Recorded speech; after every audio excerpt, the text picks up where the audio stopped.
Hi guys, this is Dr. Redfern from Great World City, and I was going to cover something today. It seems so simple, but I see a lot of problems in how people are doing this, and it's basically how to wear your surgical mask. As we know now that under our circuit breaker that everyone, when you're outdoors, is supposed to be wearing a mask at all times. The only exceptions to that basically are either if you're doing exercise, brisk exercise, like brisk walking or running, things like that.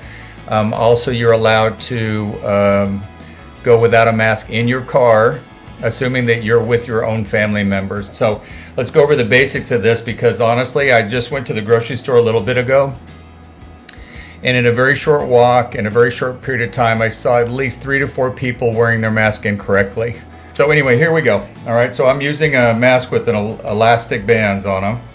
If you have a ties, you could tie it one tie up high and then one in the back of your neck, but let's just do this. So basically the first thing is we need to identify what's front and back and top and bottom, okay? All right, so most masks are going to have a color on one side, so I'm not sure if you can see it, but this is sort of a light blue, and then they'll have a white side. So normally the color side is going to be on the outside.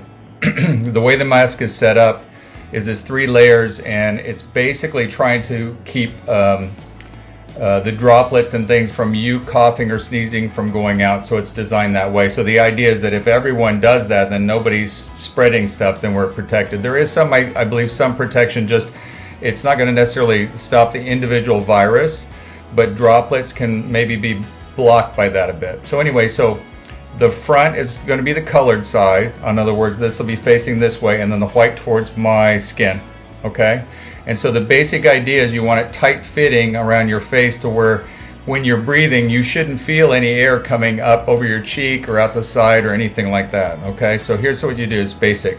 You hold it up here across the bridge of your nose, okay? And then obviously you put the elastic bands around your ears, okay? So that's the first step. The second step you want to do is you want to take the metal strip that's in here, and that's how you know at the top it's going to have the metal strip.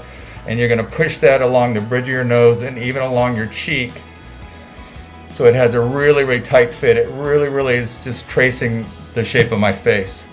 The next thing you want to do, and you really want to try to limit the amount of touching you do actually on the mask itself, is the way I do it is I hold it up here and I grab the bottom and I bring it underneath my chin. It has to come underneath your chin, okay?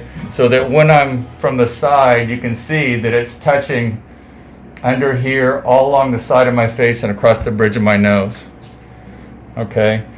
And so you want to feel as though it's nice and sealed all the way around.